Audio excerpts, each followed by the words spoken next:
The problem for Team Biden is all these subgroups have different interests. For example, many of the doors blocking Asians are in the form of affirmative action policies to help other minority groups. For example, this chart is the average SAT scores for admitted students at Harvard by race. An Asian applicant needed an almost perfect score. They're in red. But because of affirmative action, other demographics got in with far lower scores.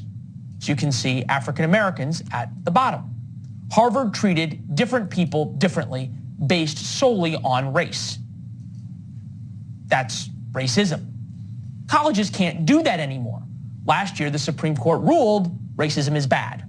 It's un-American.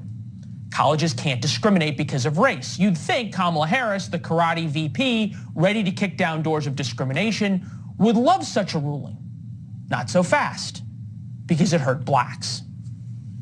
It is a complete misnomer to suggest this is about colorblind,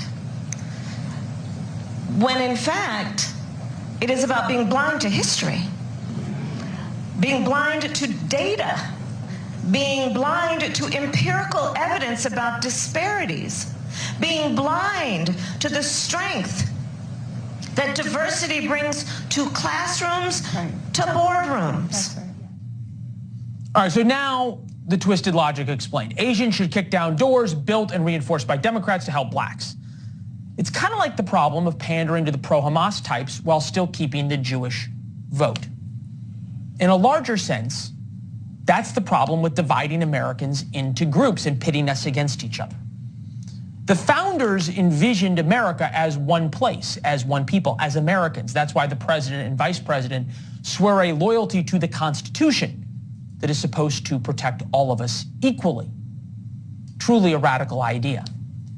Nowhere is dividing America is more prevalent than America's college campuses, the one place where we actually could bring all kids together. We tell them, in fact, on college campuses, they are mostly victims, and the white kids are the oppressor. That's diversity, equity, and inclusion in a nutshell. Across America, though, the pendulum is swinging back. States in green have proposed laws against DEI at universities. Orange states have already passed them. You'll note North Carolina there. UNC Chapel Hill just announced they are ending their DEI program and putting the money towards police and campus safety. North Carolina, U.S. Representative, co-chair of the House Doctors Republican Caucus, Greg Murphy is with us. Welcome back to the program, sir. Thank you. This is from Roy Cooper, who is the governor of the state, the Democratic governor. Unfortunately, we have lost his comments, but he admittedly doesn't like them. I think we can agree that he doesn't like that this has happened. How is this going to really make a difference at UNC for public safety? Well, Leland, I think UNC is on the vanguard of the pendulum swinging back in the country. DEI in its most, just as you pointed out, in its most common derivative is divisive. And what is diversity? Have anybody yet to explain to me?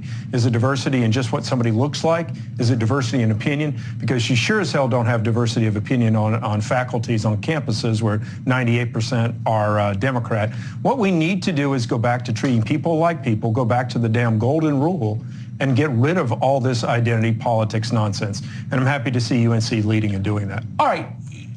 Look, you can eliminate the name of an office. You can eliminate a couple of jobs. You can say that we don't believe in this anymore. As you point out, though, 98% of faculty on these campuses are liberal Democrats, just sort of how universities have been. You're not going to really change how they act, though, are you? No, but I think what it does is it sets a tenor. It says, look, we're not going to be delving into this identity politics and everything anymore.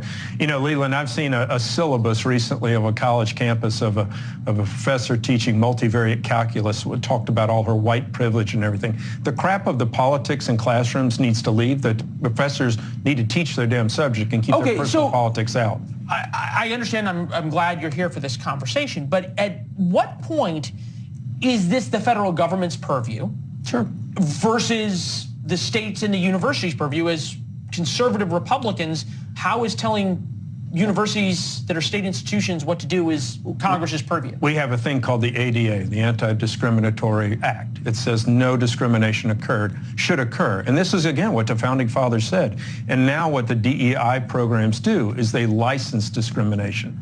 And that nonsense needs to stop. And this is a federal issue. They receive federal funds on every college.